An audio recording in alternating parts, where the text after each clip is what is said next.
of interests, but a community of values that crosses the Atlantic Ocean and that encircles the globe and includes those nations committed to the same values: peaceful conflict resolution, the rule of law, respect for human dignity, protection of human rights. Those are the core values that are under assault today. And the question is, how will we respond? And I would submit that the jury is still out on the verdict. In the United States, it's no secret, and it's been an essential part of American history from the beginning, that there is a creative tension between an internationalist engaged instinct and a withdrawn isolationist impulse. And the tension between these two has been played out time and again, and we see it happening now. Not without reason, by the way. After the American experiences in Iraq and Afghanistan, it's not at all surprising that many Americans would be asking the question, why should we commit ourselves? Look at what we've just been through. Look at what it's cost us in human lives, in budgetary impact, in the mood and morale of our country. But why should we re-engage so quickly? In Europe, well, Europe too is challenged by the moment, and Europe would rather focus on its own internal challenges, of which there are many. Tomorrow evening we will be in Athens. On Wednesday we will be meeting with Prime Minister Tsipras. Another reminder that there are still unresolved issues within Europe, and there are many more as well. But then we have some external actors who are not waiting for the United States to resolve our internal debate. And we have some external actors who are not waiting for the European Union to find the time and the space to address other issues. To the contrary, perhaps those external actors, seeing this moment, have seized on it precisely because it's a moment of searching definition and clarification for us both. So, for example, we have the fact that on Maidan, many people were killed. For one overriding reason, in rejecting Mr. Yanukovych, they were saying our future is with Europe, and it should be up to us to chart our own destiny. Is that not a challenge to Europe? If people were to stand in Maidan Square in the brutal winter of Kiev, risking their lives and giving their lives in order to associate with European values and European destiny, is that not a direct challenge and yes, opportunity for Europe, a defining moment for Europe? And we know, don't we, that the issue of Ukraine is vitally important, but not the alpha and omega, not the beginning and the end of the story either. Because the story has an earlier chapter in Abkhazia and in South Ossetia. And the story has another chapter in Transnistria. And the book may not be complete yet either. There might be, but there are not, future chapters added. We're not sure. But we can't wait on the sidelines in order to find out. And we've learned in the United States, I hope, that when we turn inward and look at ourselves, a vacuum is created. And who fills that vacuum? Well, we're now finding out who fills that vacuum. And we may not be entirely happy with the answer. I'm not one who believes that everything America does and touches turns out right. When you're a big nation and you make a mistake, it tends to be a big mistake. When you're Liechtenstein and make a mistake, it may be big for Liechtenstein, but in the scheme of things, it's not a major mistake for the world normally. But what I believe is that in the constellation of forces in the world today, the power of the United States, representing not just American interests, but America's core values, needs to be harnessed and mobilized smartly, thoughtfully, responsibly, and energetically. And that's the position we at AJC have taken consistently and will continue to do so. We don't take positions on American elections. By law, we're prevented from doing so. By instinct, we wouldn't anyway. But the constant message we will convey to candidates both of the Republican and Democratic Party is we will pay a very heavy price if we turn our backs on the world thinking that the oceans surrounding us will protect us. History has taught us, I believe, that we will eventually have to return to that world anyway, but at a much higher price. I'm a student, a lifelong student of what I believe to be the most consequential decade of the 20th century, which was the 1930s.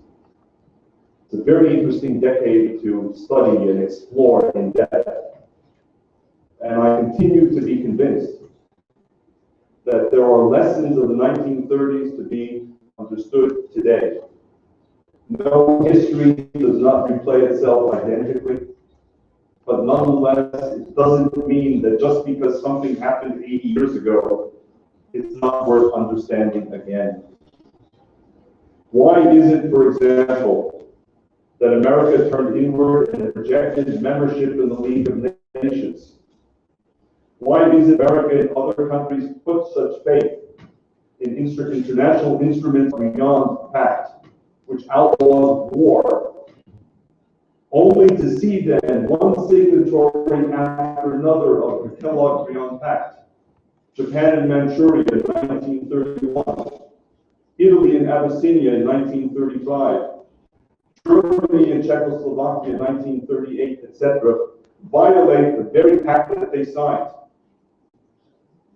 or the Washington Naval Agreement, which set ratios that apply to the great powers for the number of ships they could have in their navy. We put such confidence in these international instrumentalities, and yet they all failed us in the end. We put such confidence as well in the triumph of hope over reality. Adolf Hitler, for example, as you know, sitting in the Landsberg prison in 1924 and 1925, explained to the world his Weltanschauung. He called it Mein Kampf. 8 years later, on January 30th, 1933, that former corporal and house painter became the Chancellor of Germany. And when some recommended read Mein Kampf to understand him, others, including many of the elites, prime ministers, university professors, leading journalists, all said it's irrelevant. Governance will moderate him. That was hyperbole.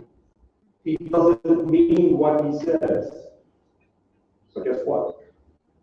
It wasn't hyperbole. He meant what he said. And with the rare exception of a Winston Churchill in those years who was out of government, American leaders, French leaders, British leaders, and others, otherwise thoughtful, intelligent, reasonable people, closed their eyes to the reality. Those are some of the lessons I take from the 1930s. And the consequence of that failure was paid by over 60 million people who were the victims of the Third Reich, the Second World War, of whom 6 million, or 2/3 of European Jewry, were included. And I'm fully conscious that today, March 9th, represents the 72nd anniversary of the rescue of the Jews of Bulgaria. And even though Bulgaria, if you will allow me, was on the wrong side of the war, and it was, the fact remains that the rescue of those Jews on Bulgarian territory remains for us one of the greatest moments of inspiration and examples of the capacity of the human spirit.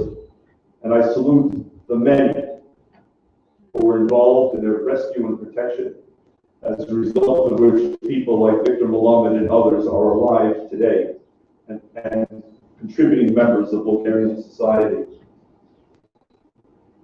So I'm a student of the 30s who wishes to take some of those lessons and apply them today, because I want the defining moment to judge us favorably. And so it seems to me that just as America, with all of our internal debates, needs to reach the conclusion that we have to engage. And to engage, by the way, does not mean to launch wars. It does not mean to surface on every hotspot on the planet, but it does mean to recognize that where America applies the combination of hard and soft power smartly, war can be avoided and values can be protected. And I believe for Europe as well. Europe has to a very large degree relied on America for its defense umbrella.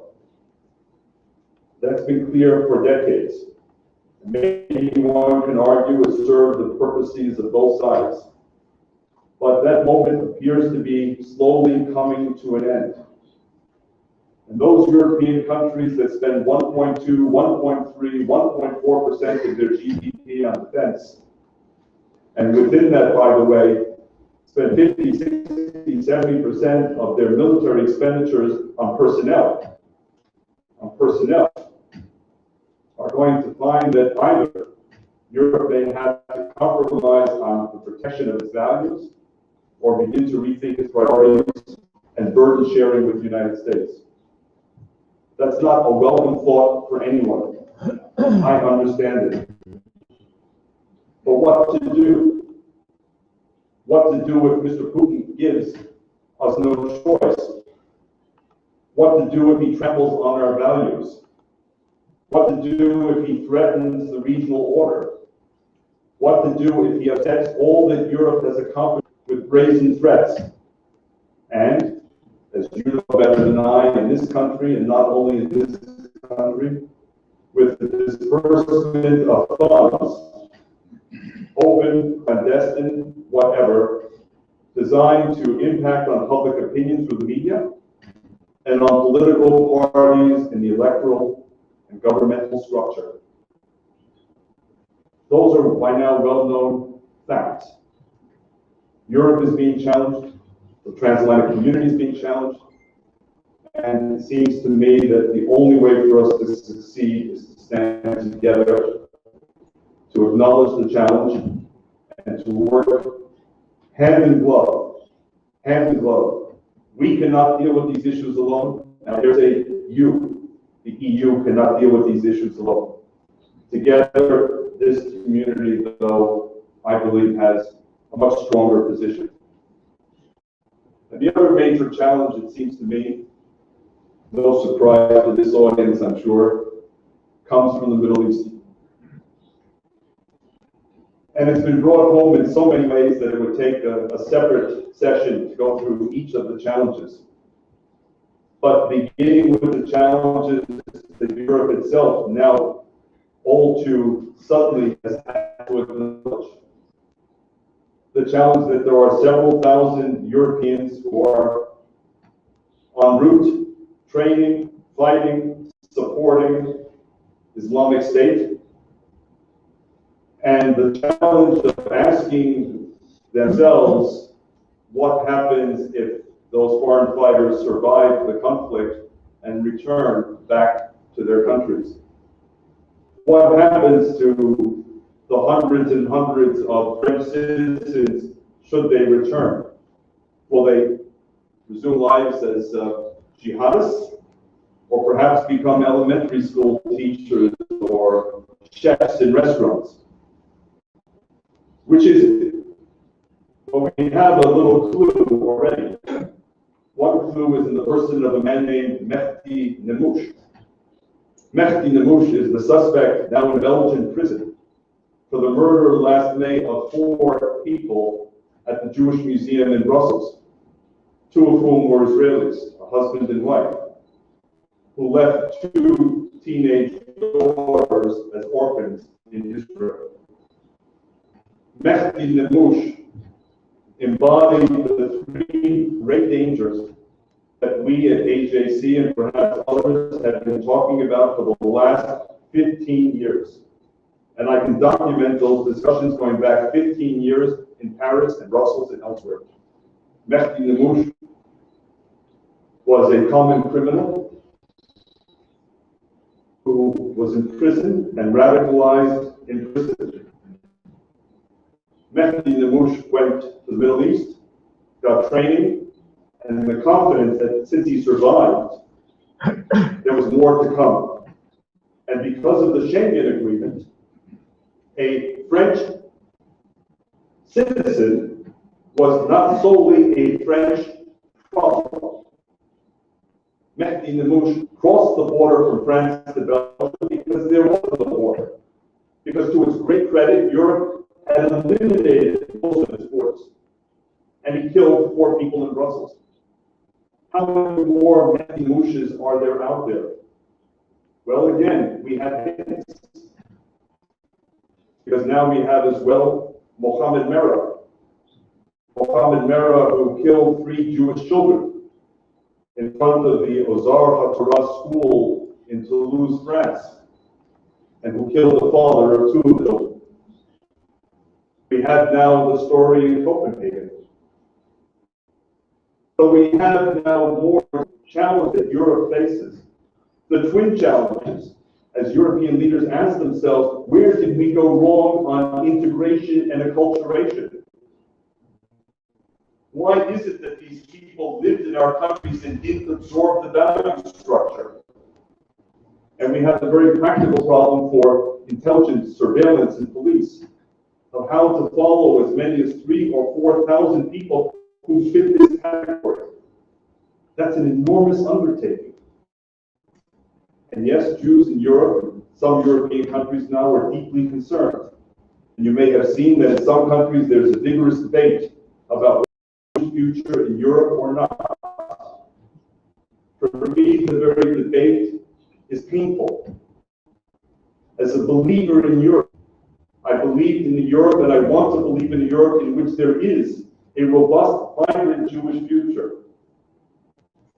That we made to our European friends going back to 2000 was that even if there's a growing threat of this kind of anti-Semitism, it must not be seen in isolation. The assault on Jews is an assault on European values.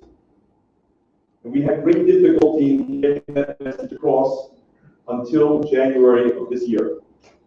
And then almost as if the jihadists wanted to reinforce our message, strange as it seems, we had the succession of 3 terror attacks.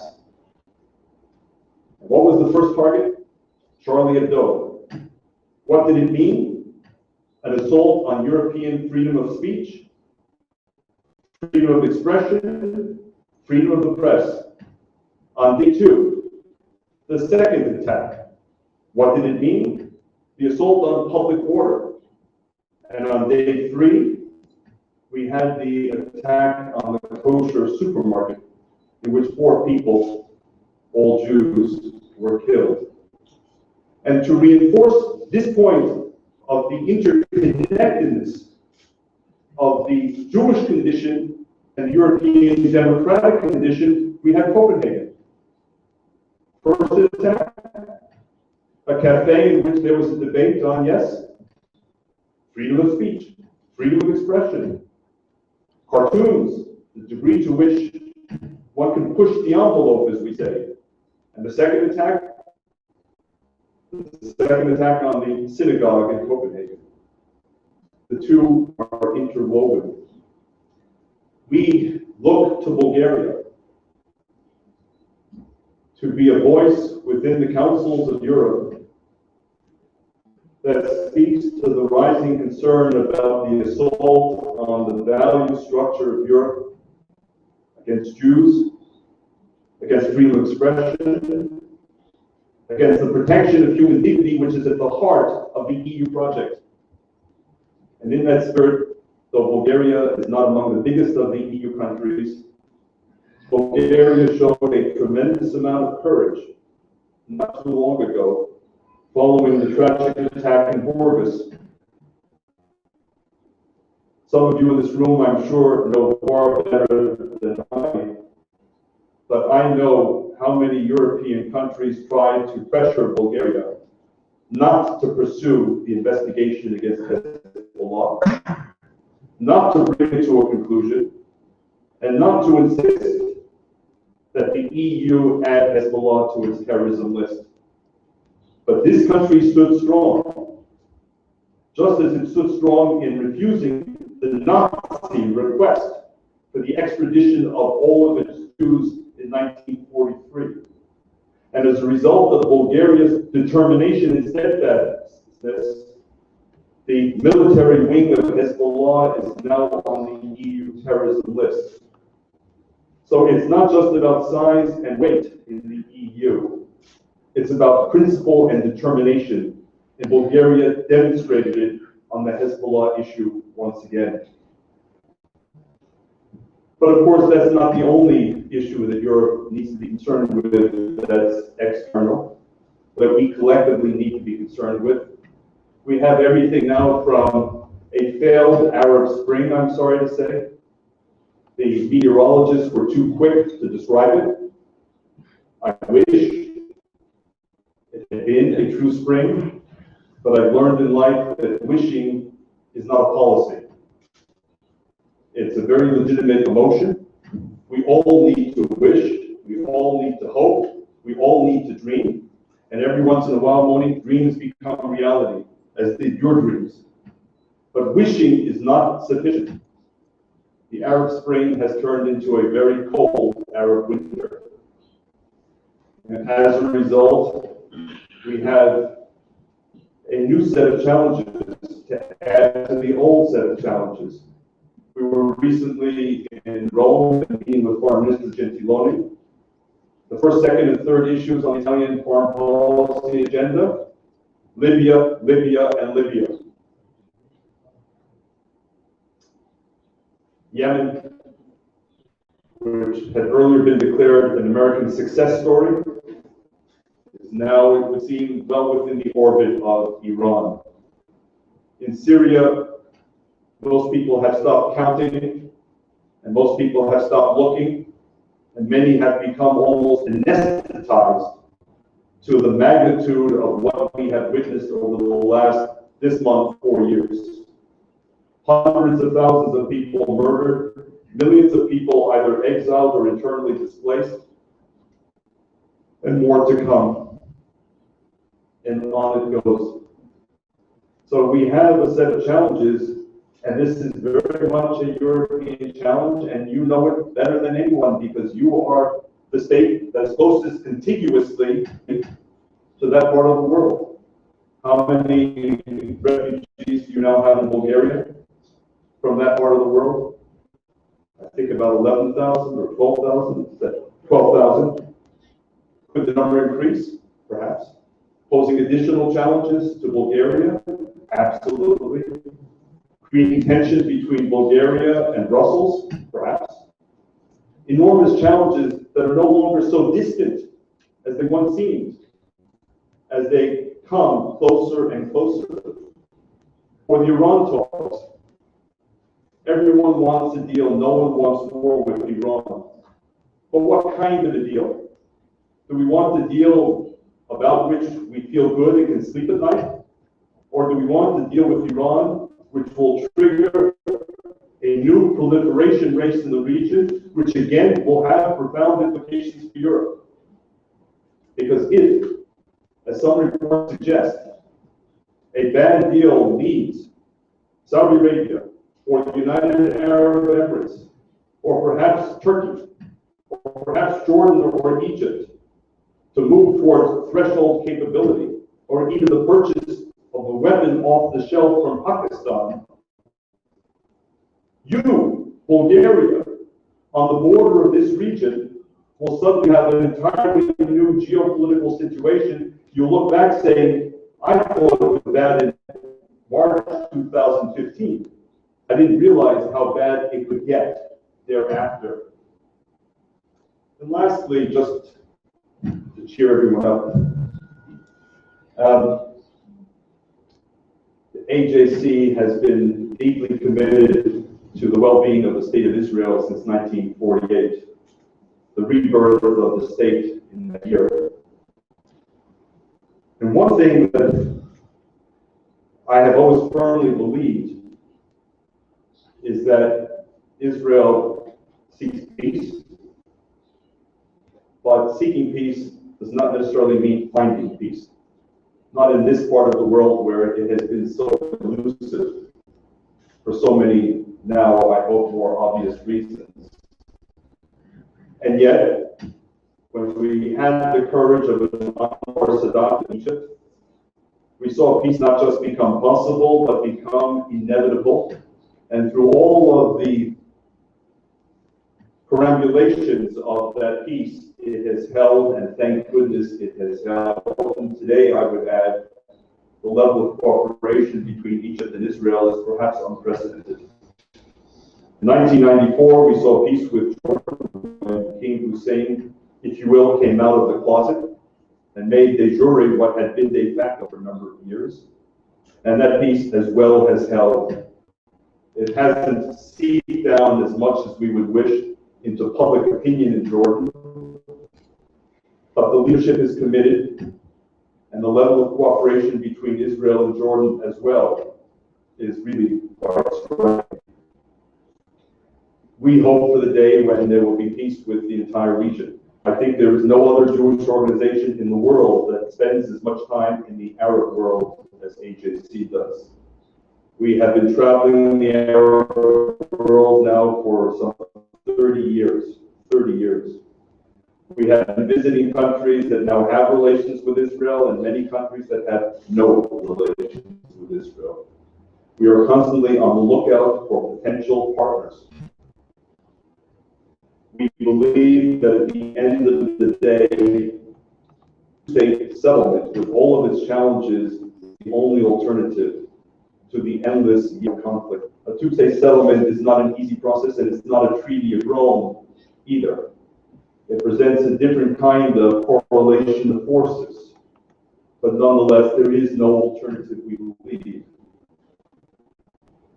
And yet, and putting aside personalities in Israel, parties, and the elections on March 17th, so a week from tomorrow, the one thing that I never quite understood is what sociologists call cognitive dissonance as it applies to the region. On the one hand, many Europeans and others look at Syria and see the carnage and wonder how much more carnage there can be. But on the other hand, they never make the connection that for all their concern from Brussels or Paris or Berlin, Syria is Israel's northern border. And that border will not change. It is Israel's northern border. And yet the connection is not made in trying to understand the difficulty for Israel in the region as the only truly democratic nation, or take Hamas in Gaza. In fact, please take it if you wish. All one has to do is read the charter of Hamas. Don't listen to our talking points on the website, although you're welcome to, of course, ajc.org. Read the charter. Read it in English, read it in any language, I believe, in Europe. And then ask yourself, is this a peace partner? And I think the answer will be pretty evident. And then read the words of Hezbollah in Lebanon. And one again understands the difficult situation in which Israel finds itself, not because it doesn't want to find partners, but because it lives in a very different part of the world where, unfortunately, the Benelux countries are not its neighbors. That's the unfortunate truth. And I believe that as we talk about the community values, and with this I conclude, Moni, as we talk about that community values that unites North America and Europe and other democratic bastions of the world, so precious in their protection of human dignity, that Israel becomes a natural partner. It becomes a natural partner as Bulgaria now faces increasing concerns about infiltration of its borders. Who are the kinds of people crossing? Will there be an abortus? Just as it affects other European countries that have faced this kind of jihadist terrorism. But I want to end because I was raised in the 1950s by Hollywood, where every movie, whatever the subject matter, happy ended. So Americans always want to cling to happy endings. This was my generation. For my children, a movie with a happy ending has no market. For me, it's always had a market. The happy ending for me is being here. I don't mean just being here this evening at the invitation of Solomon Passi and the Diplomaticheski Institute and the Atlantic Club. I mean the very fact that we're having this conversation in a free, democratic, and open Bulgaria. That's the happy ending. It's the happy ending because as a student of the Cold War for many years, Bulgaria was widely viewed as the 16th Republic of the USSR. Because it never could have imagined in the dark days of the Cold War that Bulgaria today would have an Atlantic Club, would have a Solomon Passi as a foreign minister, would be a member of the European Union, would be a member of NATO, would have a Jewish community that was able to come out of the closet and be reborn. That's my happy ending. My happy ending is that that story has been repeated in countries near here as well. And no, it's not been an easy transition. But those of us who are committed to making this work know that it's worth the effort. It's worth the effort. And you can count on HAC to continue to stand with Bulgaria and with all those who seek to protect human dignity and democratic values wherever they may live. Thank you. Благодаря.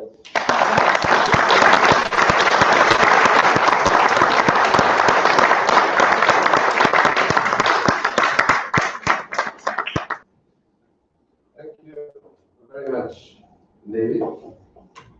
Уважаеми останалици, приветели, депутати, министри, скъпи гости, когато с Дария Михайлова, директор на Дипломатическия институт, започнахме организацията на лекция, първият въпрос, който се задавахме, беше добре на 9 марта, когато е годишната от спасяването на евреите, и от София ще бъде пълно с толкова много събития, посветени на тази тема. Ще успеем ли да съберем интерес за лекцията, която организираме. Но и аз бяхме единодушни, че красноречието на Дейвид Харис, което е пословично в България вече 20 години, е по-силен конкурентно предимство и тези хора, които се колебаят на пъй място да отидат, са дошли тук. Така че искам още веднъж да изразя огромното задоволство от това, че за тези 20 години, които познавам Дейвид, неговото красноречие не само, че не намалява, а се увеличава. Дейвид каза нещо много интересно. Той каза, аз не правя Не говоря повече отколкото трябва. I'm not doing overstatements. I'm not doing overstatements. Не преувеличавам, казвам да. And I can prove today that you're absolutely right that you do not tend to like overstatements. I remember my participations in AJC meetings in the late 90s when AJC leaders and experts were warning the world about 9/11. The first time when I heard that 9/11 will happen was at AJC forum. That's why I do not suspect David Harris in overstatement again. Радвам се, че тук имаше и толкова много телевизии, радиа и така нататък. Очевидно събитието ще бъде добре отразено и в повечето телевизии със сигурност обективно. Освен това, ние правим запис на Google Plus стриминг, там е малка камерка, която гледа в Дейвид го снима и няколко минути след края на днешното събитие ще можем да видим всичко това в YouTube. А сега с тези няколко думи искам да ви дам възможността да се включите в диалог с Дейвид Харис и съм сигурен, че от вас набират множество интересни теми за дискусия. Имате думата.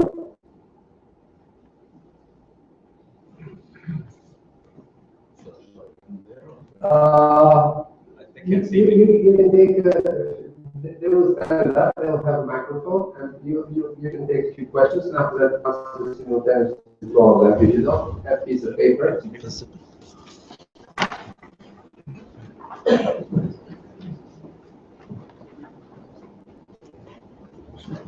Ангел Апостол, докладай.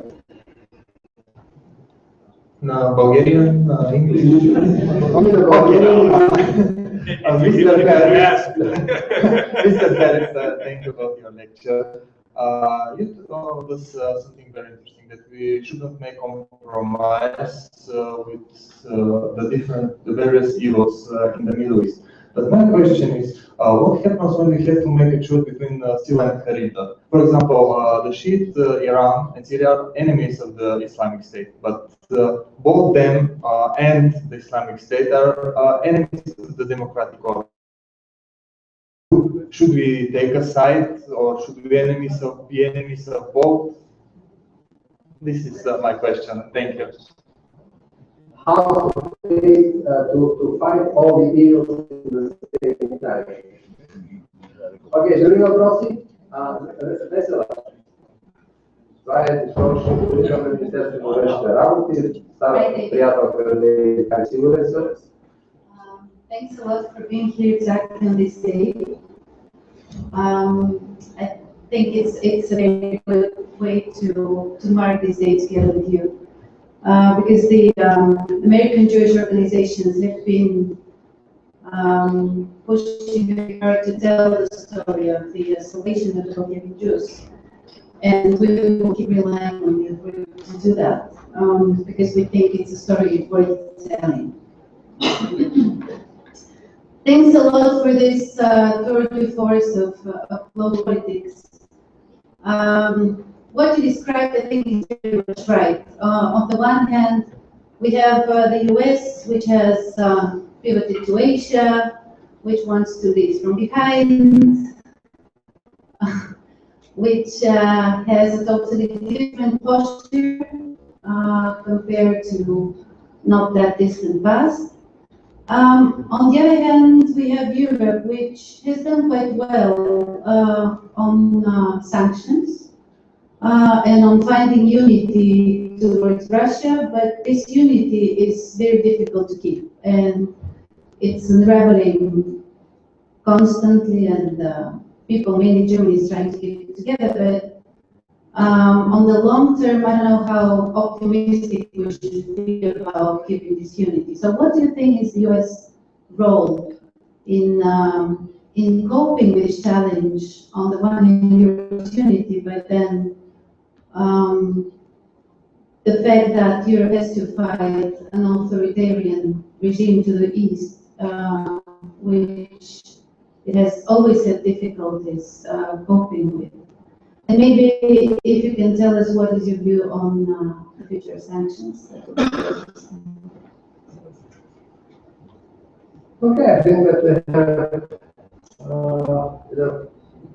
има ли друг непосредствен въпрос? Има, заповядайте.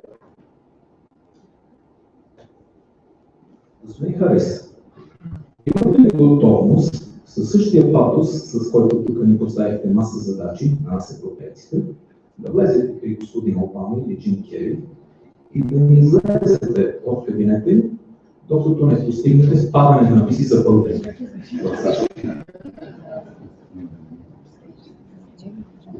Всъщност на Дейвид съпругата е италианка и децата също имат италиански паспорт, така че няма проблем с излизане в Европа.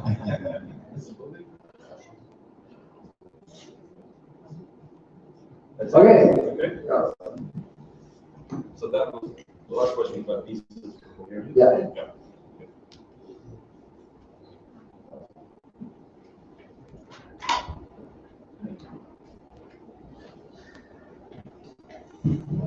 So, thank you for the three questions. I'll work backwards. The gentleman with the visa, there. And first of all, I don't want to upset or disappoint anyone here, but if I'm already going to have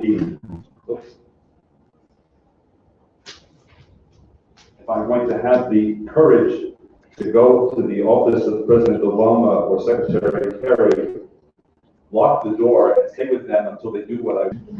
Please don't take any offense, my dear friends of Bulgaria, but this will not be the first issue on my list. Great apologies. I'm still a friend of Bulgaria. There are other issues I'm going to lock the door until they decide. I have to confess. But having said that, I can tell you several of them. The number one would be Iran. And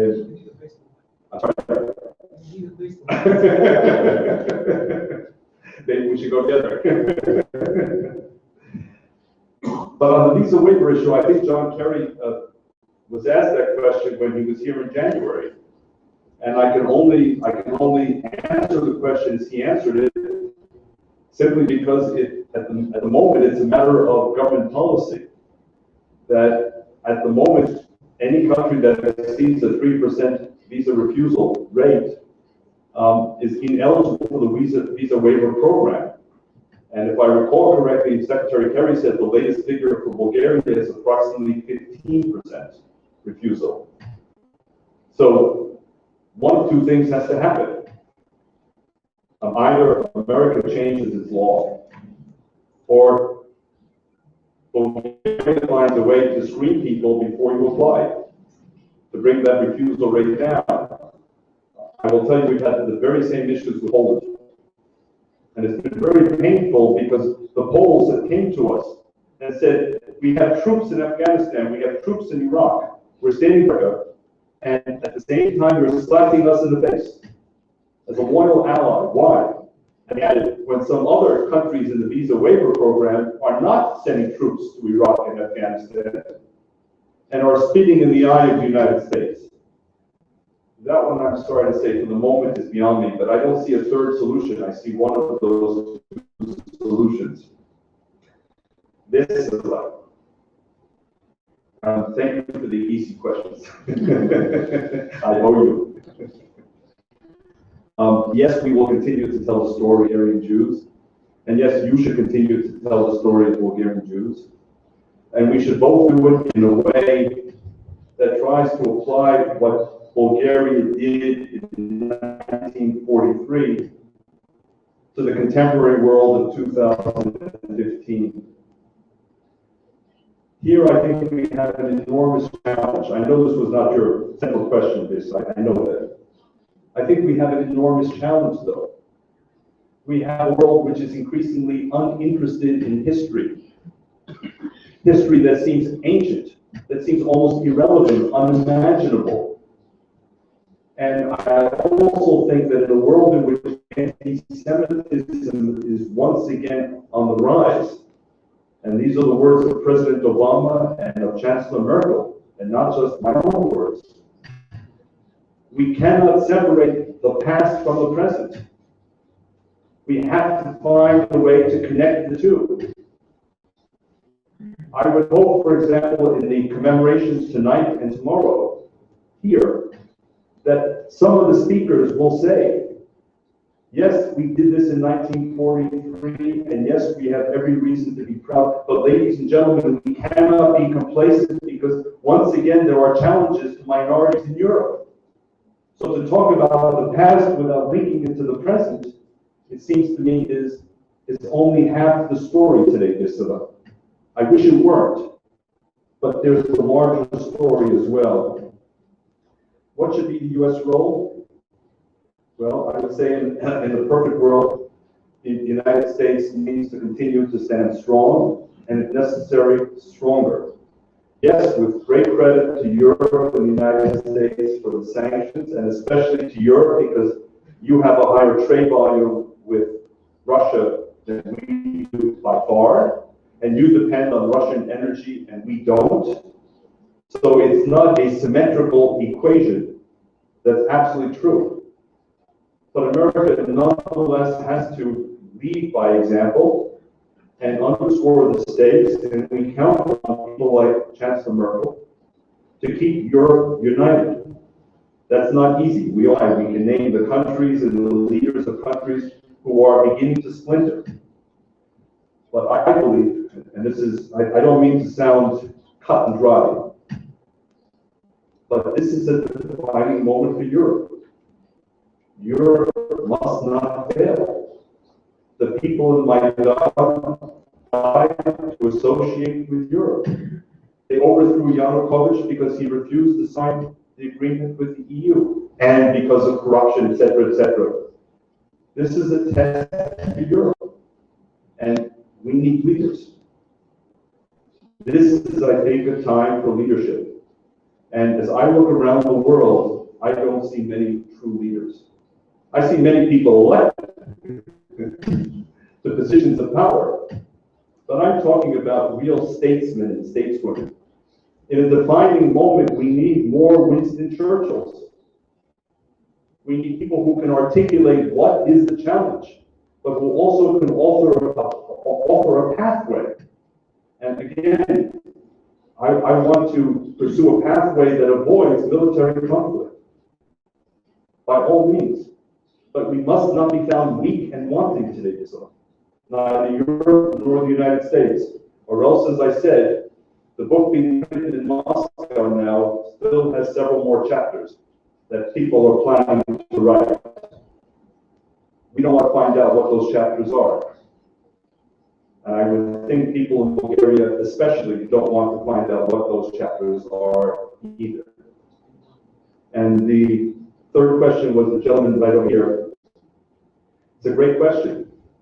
The Israeli Prime Minister, speaking before the United States Congress, gave his answer, which you may have heard, in which he said memorably, the enemy of your enemy is, and then he paused for effect, your enemy. So, in the short term, again, allow me to refer to Churchill and to Roosevelt. In the short term, they worked with Stalin.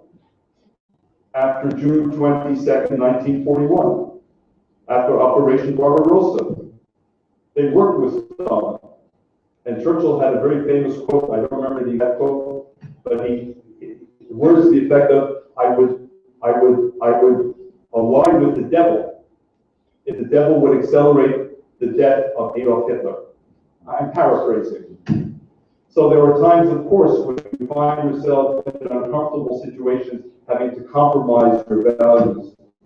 But that doesn't mean a short-term tactical decision becomes a long-term strategic choice. the two have to be separated, I believe.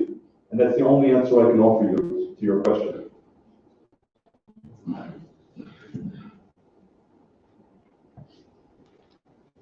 The task of Churchill was a bit easier because he knew who the devil was. And we don't? We have many devils. And the big problem today is how to find of the two evils the lesser. And for how long to be together with it against the bigger. Maybe this is also which has been valid on the time for millennia. Имаме други въпроси към Дейвид Харис. Той каза, че American Jewish Committee не се ангажира с външната политика в Съединените щати и не взима страна в изборите. Но се чудя дали ако Дейвид Харис бъде едновременно издигнат от Републиканската и Демократическата партия за президент, той би престъпил тези принципи на American Jewish Committee. Той може да ни каже накрая.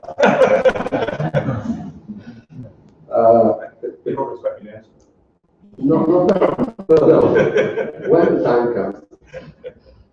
Но като познавам, разбира се, добрите инстинкти на Пестър, очаквам утрешните заглавия да бъдат Дейвид Харис анонсира своята кандидатура за президент на Атлантическия клуб България и едновременно от Демократическата и Републиканската партия на Съединените щати. Има ли други въпроси към нашия? Виждам една ръка моя дясно по-назад, една ръка моя дясно по-напред. Бихте ли се изправите и идентифицирате моя? Добър вечер. Казвам се Иван Чуждов, журналист. Предимно към София през историята. Имам само един такъв въпрос.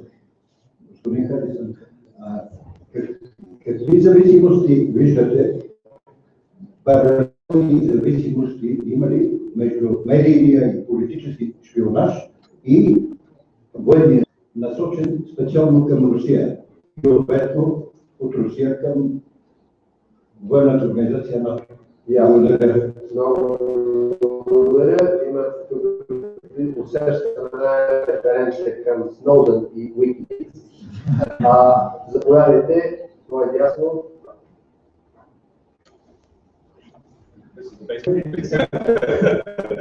Well, my name is David Levy. David. My question, first of all, thanks a lot for the very interesting speech and the answers to the previous questions. It is very important, of course, to tell the story about the salvation of Bulgarian Jews. And many of us are making this effort to tell the story around the world. But at the same time, we have a very interesting situation here in Bulgaria. According to recent studies, 44% of the Bulgarian population has anti-Semitic views. The same country, the same people that has saved its Jews is one of the most anti-Semitic people in Europe now. And we are looking for ideas, looking for advice, how to fight this, how to fight in the situation that we have the Islamic anti-Semitism, anti-Israelism that is joining with local anti-Semitism and maybe to become very, very dangerous both to the Jewish community and to the influence of Bulgarian politics. Окей, друг въпрос? Не виждам дигната. Има ли дигната ръка? Не виждам дигната ръка. Може би с това ще закръглим нашия рубрика въпроси и Дейвид Харис, което ще премине в седмица. Дейвид, как готова?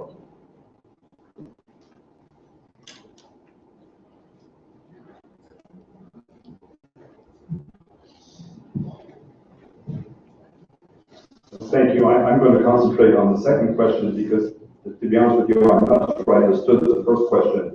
And if I answered it, I'm not sure I'm competent to answer that question anyway. But I would like to speak about the second question from David. David? I should not be the one to comment on the 44% figure. First of all, we have people here like Victor Melamed from the Jewish community who are in better position than we are at AJC to assess whether that, in their judgment, is an accurate figure or not. I also have not studied the methodology of this survey, and yeah, I assumed as much, but I'm not in a position to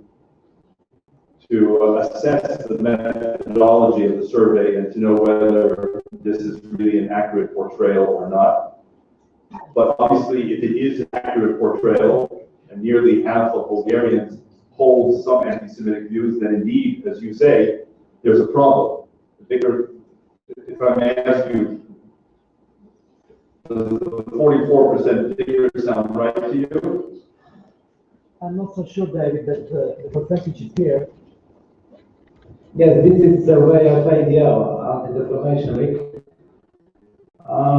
There is a problem, for sure, and there is anti-Semitic action here in Bulgaria, of course. But I would say that neither country is the same like 50, 70 years ago, neither the people are the same like 70 years. And my position is that at that time, on this cities, on this country, lives more Jews than now, and the people know them very well. So now we are 6,000-7,000 Jews, and it's normal people to be afraid when they don't know something. But David is right, because there is a problem, and we must find solution on these things. So if that's the case, David, as Victor said, let me offer just a few thoughts before we wrap up the morning and say goodnight to one another. If there's a problem from our experience, long experience, 109 years of dealing with these issues since our founding in 1906, the first requirement is a recognition of the problem. That may sound obvious, but I can assure you from long political and diplomatic experience, it's not necessarily obvious. Many countries, many institutions would rather hide behind certain mythologies, certain narratives, rather than acknowledge that they have a problem of anti-Semitism. So the first issue is recognition that there is a problem, whether it's 44% or 34%, there's a problem. And if there's a problem, it's not going to solve itself, which is the second point. Anti-Semitism doesn't solve itself. And we've learned that over the centuries, because at the end of the day, the basis of anti-Semitism, we've discovered, is essentially a set of irrational feelings. Irrational feelings. And to explore the history of anti-Semitism is to see all of the contradictions. I only offer you one because it's relevant in this part of the world. Many in Europe hated the Jews because they saw the Jews as the quintessential capitalists. Many in Europe hated the Jews because they saw the Jews as the quintessential communists. Well, which were we? Both at the same time? Sure. There was a Karl Marx and there was a Rothschild. But to draw on individuals and to create elaborate theories on the basis of which you commit genocide is taking the individual and turning it into the collective. It becomes almost irrational. So it doesn't solve itself. We haven't yet found the vaccination to inoculate all of us against anti-Semitism. Well, yes and no, David. because education is always the first choice for all of us. But I want to remind us, in his very powerful book, Niall Ferguson, a professor at Harvard University, studied the Einsatzgruppen. These were the killing squads that followed into Eastern Europe, what are called the Bloodlands, places like Kiev, Babi Yar, and did the mass killings before the camps. And what Niall Ferguson found was that more than 50% of the commanders of the Einsatzgruppen had PhDs. So the conventional notion that as education rises, inevitably anti-Semitism declines works in some places, but not in others.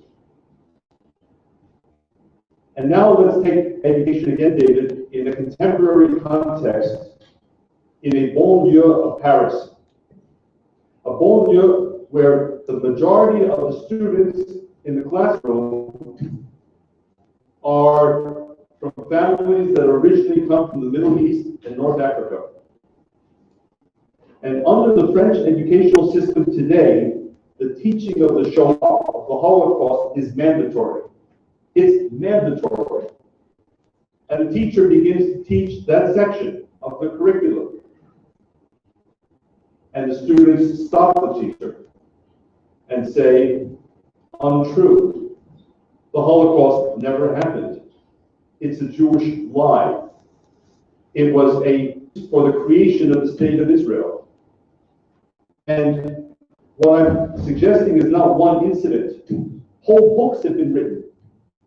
Les territoires perdus de la République is the title of one of the books. The lost territories of the Republic of France.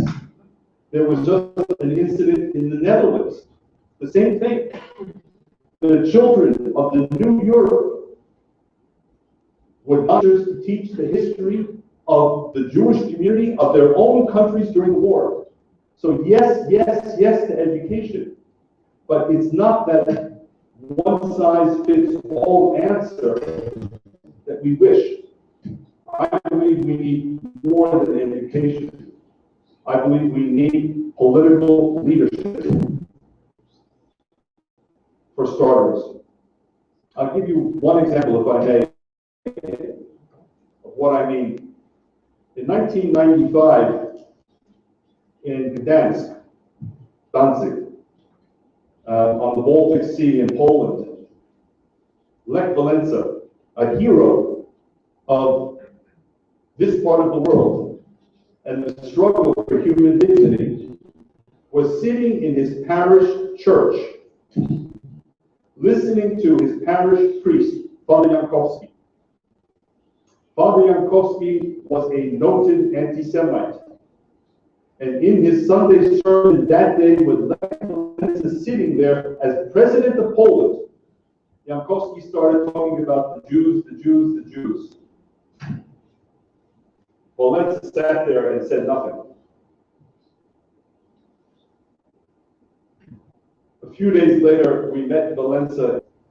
He came for the 50th anniversary celebration of the United Nations Charter. And we had a private meeting with him, and with a lot of respect, we said, President Walesa, how could you sit in your church while the priest was saying such anti-Semitic things?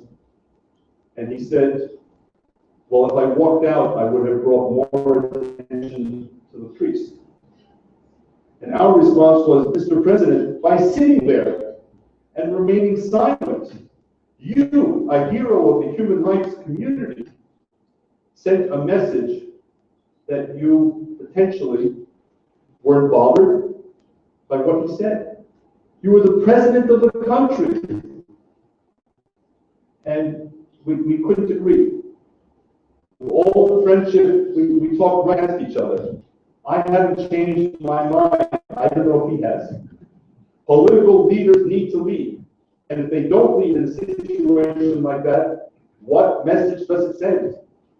And once you have political leaders leading, and once you have schools trying to figure out how in the year 2015, we can teach the new young people what the Shoah means, what hatred means, then we need a third component. We need civil society. We need non-governmental organizations, and we need religious communities. I'll be very blunt. Religion, from my experience, can be a force for great good.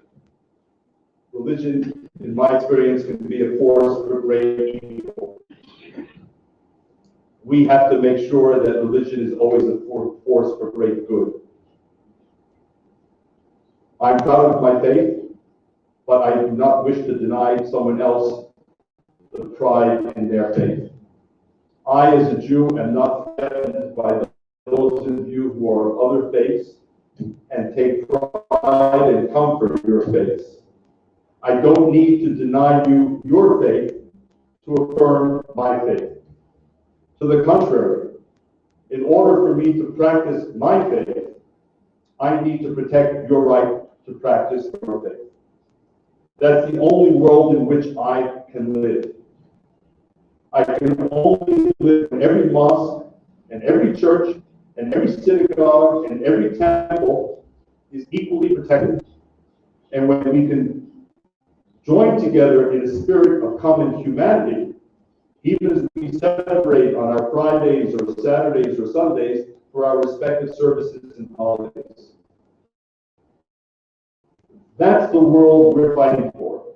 Civil society to fight alongside us. And the difficulty is, even if we can, this is a lifetime battle. This is not a battle for one day or 1 week. Let's all come to hands and break bread. This is a battle that will outlive my lifetime, Alan's lifetime, Kim's lifetime, even Joey's lifetime, and he's the youngest in our group. We need civil society to stand with government, and we need together to work with young people, and we need to model, not just preach, model respectful behavior. And I'll end on this hopeful note. Again, I told you, I'm an American afflicted by happy endings.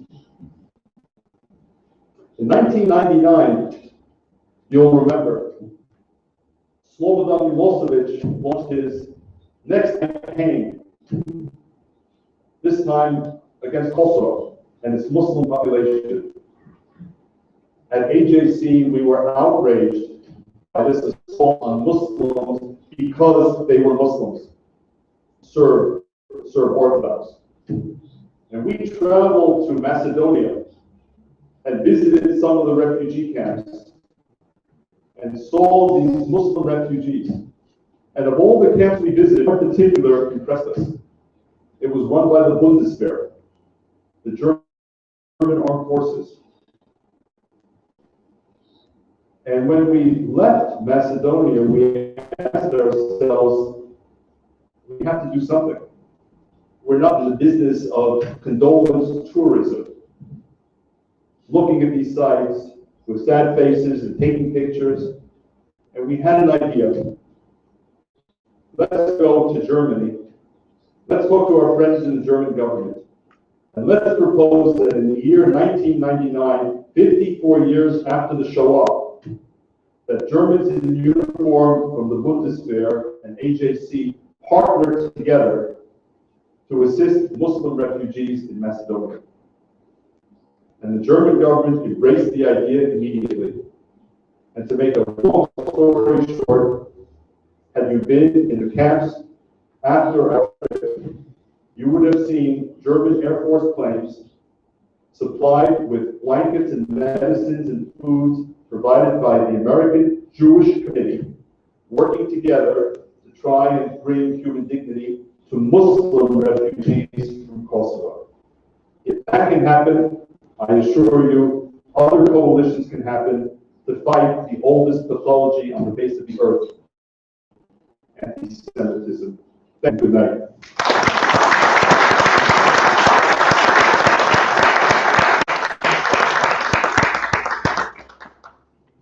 Thank you, David. Thank you very much. Преди да приключим, ще си изключим въпросите, които бяха повдигнати, да направя една кратка бележка. Първият е за визите. Въпросът за отпадане на визите в Америка беше повдигнат от него външен министър за 2003 година. И тук са много хора от моя екип, останали израстват от Таня Михайлова, Гергана, останали колеги, които са в залата. През 2003 година това звучеше като абсурд. В периода между 2005 и 2009 имахме възможност визите да отпаднат и грешката беше направена изцяло от българската администрация.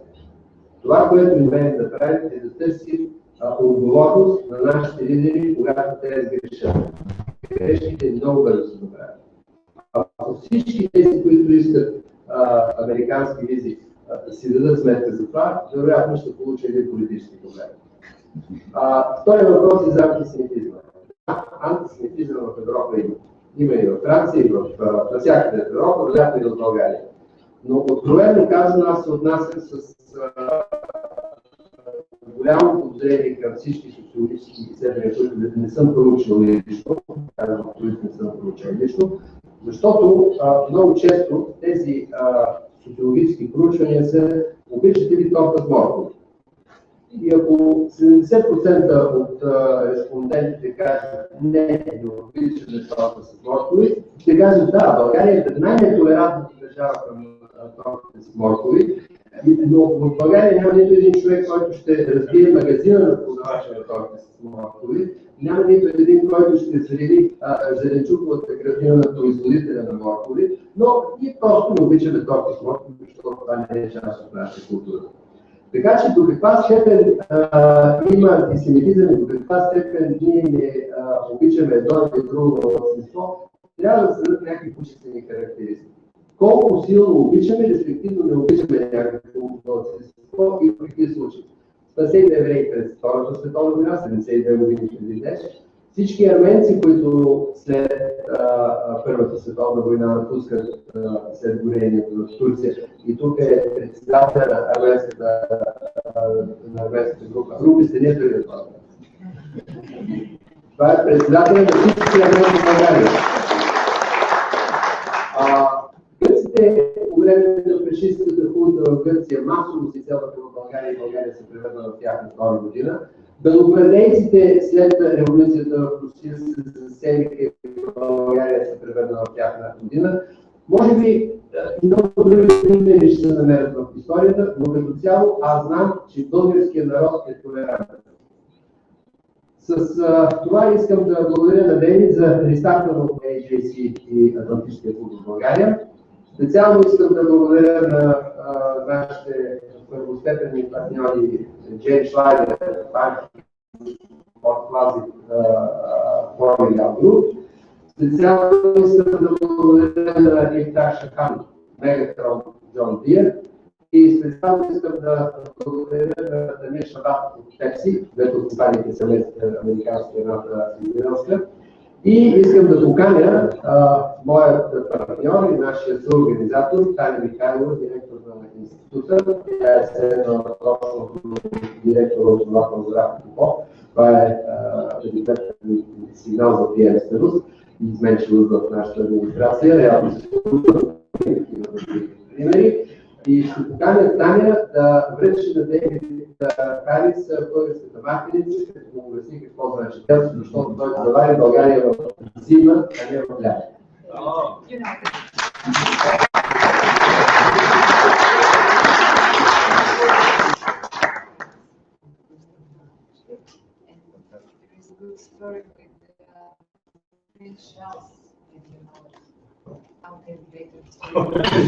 Prince Charles and David Harris are the most famous non-Bulgarians who have this. С тези няколко думи with these concluding remarks, I would like to invite everybody to have a glass of wine or whatever else we have provided in the other room.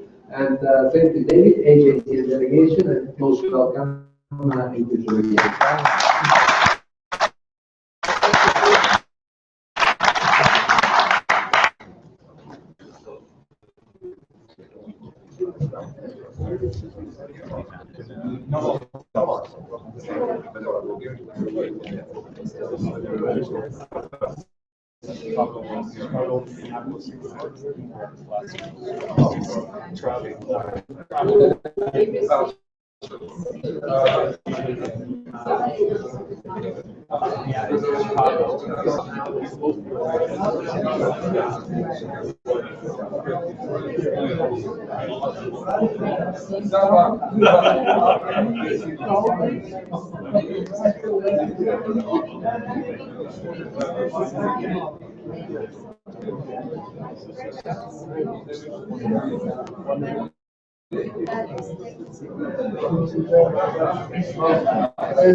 Okay.